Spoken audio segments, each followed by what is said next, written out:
Hello students, आज 28 अप्रैल 2020। कल मैंने आप लोगों को समांतर श्रेणी के n पदों का योग कैसे निकालते हैं इसका फार्मूला बताया था। मैंने बताया था कि माना समांतर श्रेणी का पहला पद a है, सारवंतर d है और पदों की संख्या अगर n है तो हम पदों की n पदों के योगफल को सम को s से डिनोट करते हैं, उसके नीचे n लिख देते हैं क्योंकि n पदों का योग है। वो डिनोट करने के लिए n पदों के योग के लिए S N is equal to n/2 bracket में बड़े ब्रैकेट में 2a प्लस छोटे ब्रैकेट में n-1 इंटू टी बड़ा ब्रैकेट बंद। मैंने यहाँ पर यह भी बताया था आपको, अगर हम 2a को दो भागों में लिख दें a प्लस a, तब हमारा जो बड़े ब्रैकेट के अंदर का जो पोर्शन आएगा S N is equal to n/2 बड़े ब्रैकेट के अंदर a प्लस a, 2a को दो भागों में लिख दिया प्लस n-1 इंटू डी। तो ये पहले वाले a को छोड़ के बड़े ब्रैकेट के अंदर बाकी बचा हुआ हिस्सा जो है वो an है, nवां पद है जो हम पहले कर चुके हैं। an बराबर a plus n-1 into D.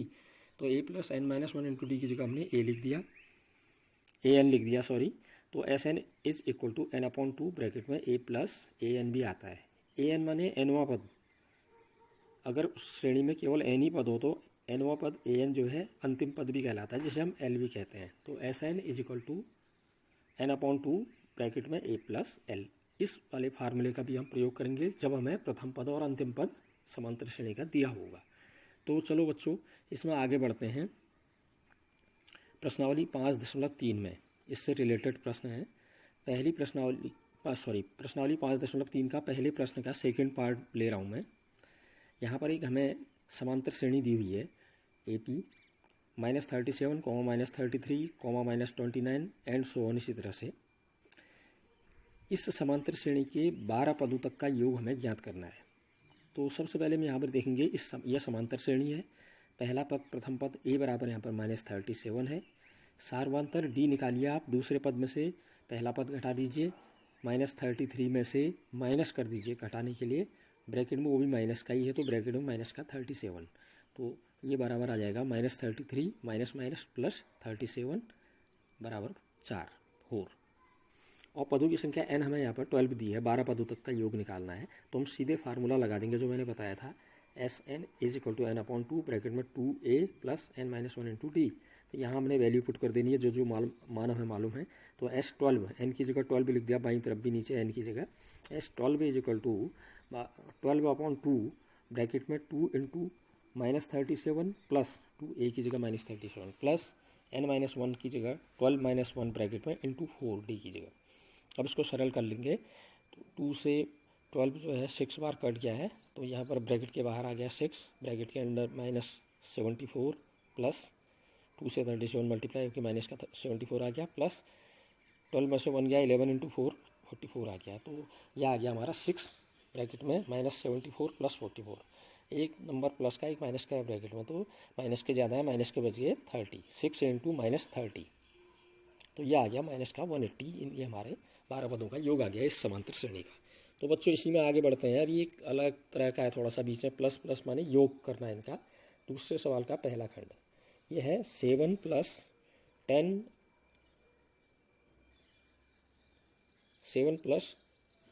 10 of 1/2 plus 14 plus ... plus 84 तक। मतलब हमें ये बताना है कि यहाँ पर हमारा पहला पद 7 दिया है, दूसरा पद 10 सही 1/2 है, तीसरा 14 है, प्लस इस तरह से अंतिम पद दिया है 84। अब कितने पदों का योग निकालना है ये हमें मालूम नहीं है। 84 इसका अंतिम पद है, तो हमें ये देखना पड़ेगा कि 84 इसका अंतिम पद है, कौन सा पद है वो n हमें निकालना पड़ेगा। तो n निकालने के लिए सबसे पहले हम यहाँ पर पहला वाला फार्मूला nवां पद निकालने वाला an is equal to a plus n-1 into D का यूज करेंगे। बच्चों पहले यहाँ पर हमें क्या दिया हुआ है, यहाँ पर पहला पद जो a है 7 है, सारवंतर d दूसरे पद में से पहला पद घटा दीजिए, 10 सही 1/2 ऋण 7, यह आ गया 21/2 ऋण 7। एलसीएम 2 लेकर के हमने घटा दिया, 21 - 14/2 बराबर 7/2। अब यहाँ पर जो अंतिम पद है उसको हम nवां पद कहते हैं। अगर n है श्रेणी में n पद हैं, मालूम नहीं हमें कितने पद हैं, n मान लेते हैं हम, माना पदों की संख्या n है, तो an जो दे रखा है वह है 84। तो बच्चों यहाँ पर अब पहले हम nवां पद निकालेंगे, an is equal to a plus n-1 into D से। an हमें दिया है 84 nवां पद, इसका अंतिम पद 84 है, तो एन की जगह 84 लिख दिया हमने लेफ्ट साइड में, इज इक्वल टू ए की जगह 7 प्लस एन हमें मालूम नहीं था, एन ही लिखा हमने, n-1 इंटू डी की जगह 7/2। अब इसको सरल करने के आपको तरीके मालूम ही है, लेकिन मैं स्टेप वाइज बता रहा हूँ, थोड़ा लंबा जरूर होगा लेकिन स्टेप वाइज बता रहा हूँ। 84 इज इक्वल टू 7 प्लस 7/2 से ब्रैकेट खोला, अंदर मल्टीप्लाई किया 7/2n माइनस 7/2। फिर अगले स्टेप में 84 is equal to 7/2n plus 7, इसको 7n वाले पद को मैंने पहले लिख दिया है और दोनों अचरों को एक साथ लिख दिया है, 7 प्लस 7 माइनस 7/2। तो यह आ गया 84 is equal to 7/2n plus LCM 2 लेकर के हमने इसको सरल कर लिया 14 माइनस 7/2। तो यह आ गया 84 is equal to 7/2n plus 7/2। अब हम राइट हैंड साइड को लेफ्ट में, लेफ्ट को राइट में लिख रहे हैं, क्योंकि जो चीज़ ज्ञात करनी होती है वो हमेशा लेफ्ट में लिखी जानी चाहिए। तो 7/2n प्लस 7/2 को मैंने लेफ्ट लिख दिया is equal to 84। 7/2n is equal to 84 minus 7/2, 7/2 का पक्षांतर कर दिया। तो 7/2n इज इक्वल टू यह आ गया हमारा एलसीएम 2 लेकर के 168 माइनस 7। तो 7/2n इज इक्वल टू 161/2। अब क्रॉस मल्टीप्लाई करो या 2 से 2 को कट कर दो, एक ही बात है। क्रॉस मल्टीप्लाई अगर करेंगे 2 into 7 n is equal to 2 into 161। तो n इज इक्वल टू यह आ गया हमारा 2 इंटू 161 अपॉन 2 इंटू 7। 2 से 2 कैंसिल हो गया, 7 से 161 23 बार कट हो गया। तो यहाँ पर हमें पदों की संख्या मालूम होगी कि 23 पद है, अर्थात जो 84 है वो कौन सा पद है, 23वां पद है इस AP का। अब बच्चों हमने इनका योग निकालना था 84 तक का। तो ये 84 तक के 23 पद आए हैं, n हमें मालूम हो गया 23 और a आपको मालूम ही है 7 है, d भी तुम आपको मालूम ही है 7/2 है। तो अब इन वैल्यूज़ को हम दूसरे फार्मूले में, योग वाले फार्मूले में रख देंगे, n is equal to n/2 bracket में 2a plus n-1 into D की जगह। तो S23 आ गया हमारा, n की जगह 23 लिख देना है हमने। S23 बराबर माने 23 पदों का योग बराबर 23/2 ब्रैकेट में 2 इंटू 7 प्लस 23-1 ब्रैकेट में इंटू 7/2। तो ये बराबर आ गया 23/2 ब्रैकेट में मल्टीप्लाई होकर 14 प्लस 22 इंटू 7/2। 2 से 22 कैंसिल कट हो गया, सॉरी 11 बार। तो ये आ गया 23/2 ब्रैकेट में 14 प्लस 77, 11 से 7 मल्टीप्लाई हो गया। यह आ गया 23/2 इंटू 91। अब हमने ऊपर वालों को मल्टीप्लाई किया, यह आ गया 2093/2। इसको आप भाग दे करके 1046 सही 1/2 भी लिख सकते हैं। अब मैं आपको बता रहा हूँ तीसरे प्रश्न का तीसरा खंड। मैं ये सभी प्रश्न आपको अभी हल नहीं करा रहा हूँ, क्यों? क्योंकि ये एक से मेथड वाले हैं। आप स्वयं हल करके मुझे ग्रुप में शेयर करेंगे। अगर किसी प्रश्न में आपको परेशानी आ रही है तो आप ग्रुप में शेयर करके मुझसे पूछेंगे। तो तीसरे प्रश्न का थर्ड खंड, यहाँ पर हमें एक AP में A12 बराबर A12 इज इक्वल टू 37 दिया है, मतलब 12वां पद 37 है उसका, और D सार्वंतर 3 है। तो A का मान बताइए और S12 का मान ज्ञात कीजिए, ये प्रश्न है। मतलब पहला पद कितना होगा और 12 पदों का योग कितना होगा, ये हमें निकालना है। तो अब बच्चों यहाँ पहला पद तो हमें मालूम है नहीं, तो हम मान लेते हैं, माना AP का प्रथम पद A है, D हमें दिया हुआ है सार्वंतर D बराबर 3। तो 12वां पद निकालते कैसे हैं फार्मूले से, n is equal to A plus n-1 into D से। 12वां पद है, n की जगह 12 रख देंगे, तो 12वां पद A12 क्या आ जाएगा, A plus 12 minus 1 into D. तो A12 बराबर आ गया A प्लस 11D। ठीक है। अब A12 में हमें दिया हुआ है 37, तो लेफ्ट साइड में A12 की जगह 37 लिख दिया is equal to A plus 11 into 3 D की जगह। तो यह आ गया 37 is equal to A plus 33। अब जो चीज़ निकालनी है लेफ्ट साइड में लिख दो, A plus 33 is equal to 37। तो A इज इक्वल टू आ गया 37 माइनस 33, पक्षांतर कर दिया 33 का, A इज इक्वल टू 4। तो पहला पद हमारा आ गया आंसर 4, एक उत्तर आ गया। अब हमें 12 पदों का योग निकालना है। तो Sn is equal to n/2 bracket में 2a plus n-1 into D. इस फार्मूले में वैल्यू पुट कर दो, S12 निकल जाएगा। S12 मीन्स 12 पदों का योग। S12 is equal to n की जगह 12 रख दिया इज इक्वल टू 12/2 ब्रैकेट में 2 इंटू 4 प्लस 12 माइनस 1 इंटू 3। अब इसको सरल कर लेंगे। S12 इज इक्वल टू 2 से 12 कट गया 6 बार, 6 ब्रैकेट में 4 इंटू 2 8 प्लस 11 में से 12 में से 1 माइनस 1 11 इंटू 3। तो S12 is equal to 6 bracket में 8 प्लस 33। तो S12 आ गया 6 इंटू, इनको ऐड कर दिया दोनों को, 33 और 8 को 41, यह आ गया 246। तो हमें 12 पदों का योग में मालूम हो गया। अब बच्चों इसी में आगे चलते हैं, चौथा प्रश्न। अब हमें पद निकालना है, पदों की संख्या। तो प्रश्न है हमारा यहाँ पर 636 योग प्राप्त करने के लिए AP दे रखी है 9, 17, 25 एंड सो ऑन। इस तरह से कितने पद इसके हमें लेने चाहिए। कितना योग प्राप्त करने के लिए 636, मतलब इस श्रेणी जो हमें दे रखी है 9, 17, 25, इस श्रेणी के हम कितने पद लें कि योग हमारा 636 आ जाए, ये हमें निकालना है पदों की संख्या। तो यहाँ पर पहला पद भी मालूम है, समांतर श्रेणी तो दी है हमें। AP क्या दे रखी है 9, 17, 25 एंड सो ऑन इस तरह से। तो यहाँ पहला पद मालूम ही है, तो AP का प्रथम पद A बराबर 9। सार्वंतर D निकाल दीजिए, दूसरे पद में से पहला पद घटा के 17 - 9 = 8। अब मान लेते हैं हमें जो लाना है कि 636 योग प्राप्त करने के लिए कितने पद लेने पड़ेंगे। मान लेते हैं हम, माना 636 योग प्राप्त करने के लिए n पद लेते हैं हम। तो फार्मूला लगा देते हैं Sn वाला, Sn = n/2 ब्रैकेट में 2a + n - 1 × d। लेकिन Sn हमें दिया हुआ है 636, तो लेफ्ट साइड में Sn की जगह 636 रख दो। n हमें मालूम नहीं है, n तो निकालना ही है। n की जगह n = n/2 ब्रैकेट में 2 × 9 + n - 1 × d। अब इसको सरल कर लेते हैं। 636 बराबर n/2 ब्रैकेट में 18 + 8 से मल्टीप्लाई किया ब्रैकेट के अंदर 8n - 8, तो यह आ गया 636 बराबर n/2 8n ब्रैकेट के अंदर 8n + 10।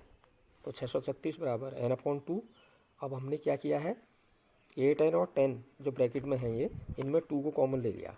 तो 636 बराबर n/2 × 2 कॉमन ले लिया, ब्रैकेट के अंदर बच गया 4n + 5। 2 से 2 यहाँ पर कट जाता है, तो अब बच गया हमारे पास। अब हम क्या करेंगे, लेफ्ट साइड को राइट में, राइट को लेफ्ट में लिख लेते हैं। n × 4n + 5, इसको मैंने लेफ्ट में ले लिया है, राइट वाले को, = 636। अब अंदर n से मल्टीप्लाई कर रहे हैं, तो यह आ रहा है 4n² + 5n = 636। 636 का पक्षांतर कर देते हैं, तो 4n² + 5n - 636। अब बच्चों यहाँ पर वही हमारी जो द्विघात समीकरण आ गई है। स्क्वायर वर्ग वाले पद के आगे गुणांक 4 है, अंतिम अचर पद -636 है। पहले इसको मल्टीप्लाई कर लेंगे आप आपस में, और मल्टीप्लाई करने के बाद उसके फिर फैक्टर करेंगे। तो ये फैक्टर आते हैं 53 × 48, वो गुणा किसके गुणा के बराबर, 4 × -636 के गुणनफल के बराबर। लेकिन इन दोनों में एक प्लस होगा, एक माइनस, मैंने आपको पहले भी बताया है। बीच वाला पद जो है प्लस में लाना है, तो बड़े पद को प्लस का लेंगे, छोटे पद को माइनस का लेंगे। तो बीच वाले के फैक्टर 43n और 48n में हम इनको तोड़ लेंगे। तो पहला पद वही रहा, अंतिम पद वही रहेगा, 4n² + 53n - 40n - 636 = 0। अब पहले और दूसरे पद में कॉमन ले लिया हमने n, तो ब्रैकेट में बच गया 4n + 53। बाकी दो में दोनों माइनस का कॉमन आ गया, दोनों माइनस है बाहर, तो माइनस का 12 कॉमन ले लिया, अंदर ब्रैकेट में बच गया 4n + 53 = 0। ये दोनों ब्रैकेट एक से आ गए। अब बच्चों इसको आगे और कैलकुलेट करेंगे। ये हमारी ये वाला ब्रैकेट हमने 4n + 53 फिर कॉमन ले लिया, तो ये बच गया हमारा 4n + 53 दूसरे ब्रैकेट में n - 12 = 0।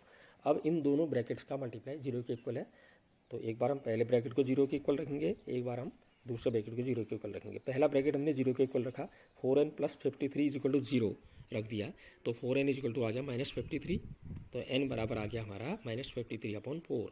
n हमने पदों की संख्या मानी है, तो पदों की संख्या न तो ऋणात्मक होगी और न ही भिन्नात्मक, पद पूरे पूरे होंगे, पूर्ण होंगे।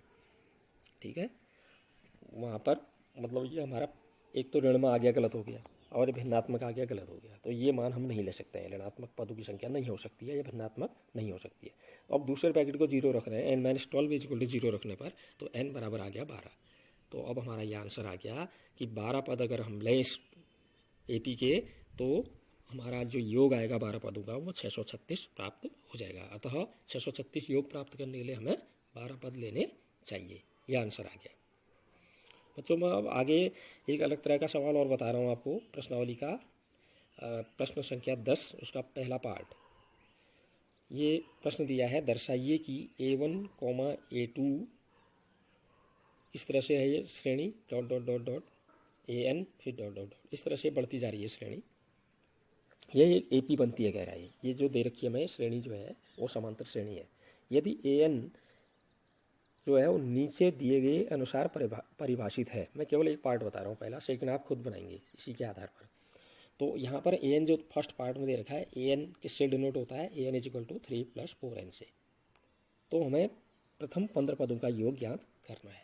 तो सबसे पहले जो आप हमें दे रखा है इसने यहाँ पर, ए एन कैसे लिखा जाता है, कह रहा है A N is equal to 3 + 4n। तो अगर पहला पद होगा तो पहले पद के लिए हम 1 रखेंगे एन की जगह, दूसरे पद के लिए एन की जगह 2 रखेंगे, तीसरे पद के लिए एन की जगह 3 रखेंगे, चौथे पद के लिए एन की जगह 4 रखेंगे, मतलब एन पदों की संख्या होती है। तो पहला पद अगर हम निकालना है हमने, तो पहले पद के लिए एन बराबर 1 रख दो, जो हमें दिया हुआ है A N is equal to 3 + 4n में, ठीक है। तो पहला पद a1 हमारा आ जाएगा, एन की जगह 1 रख दो लेफ्ट में भी राइट में, तो a1 इज इक्वल टू 3 + 4 × 1, यह आ जाएगा 3 + 4 7। दूसरा पद निकालना है तो n इज इक्वल टू 2 रख दो इसमें, तो दूसरा पद a2 बराबर आ जाएगा 3 + 4 × 2, 3 + 8 11। इस तरह से हम तीसरा चौथा आगे निकाल सकते हैं, ठीक है। तो अब हमें ये बताना है कि इस श्रेणी के प्रथम 15 पदों का योग, तो n बराबर हमें 15 भी दिया हुआ है। तो यहाँ पर पहला पद हमारा क्या आ गया है, a1 जिसे मैंने कहा उसे हम a भी कहते हैं। प्रथम पद a बराबर 7, सार्वंतर निकाल लीजिए आप दूसरे पद में से पहला पद घटा के, तो सार्वंतर आ गया d बराबर 11 - 7 बराबर 4। हमने 15 पदों का योग निकालना है, तो योग वाला फार्मूला लगा दीजिए, SN is equal to n/2 bracket में 2a + n - 1 × d। तो s n की जगह 15 दे रखा है हमें 15 पदों का, s15 15 पदों का योग बराबर 15/2 ब्रैकेट में 2 × 7 + 15 - 1, n की जगह 15 रख दिया, × 4। तो यह आ गया 15/2 ब्रैकेट में 14 + 14 × 4, तो 15/2 ब्रैकेट के बाहर × 14 + 56, यह आ गया हमारा 15/2 इंटू इनको ऐड करके ब्रैकेट वालों को 70, 2 से 70 डिवाइड हो गया 35 बार, तो 35 से 15 को मल्टीप्लाई कर दीजिए, यह आ गया 525। अर्थात यहाँ पर 15 पदों का योग जो है वो 525 है। तो इस तरह से बच्चों पहला, दूसरा और जो भी सवाल मैंने आपको बताए उनके अन्य खंडों को आप हल कीजिए, और जो प्रश्न आपको नहीं आता आप ग्रुप में शेयर कीजिए, और आप पहले आप स्वयं प्रयास कीजिए, जो प्रश्न नहीं आएगा आप मुझे भेजिए, ठीक है।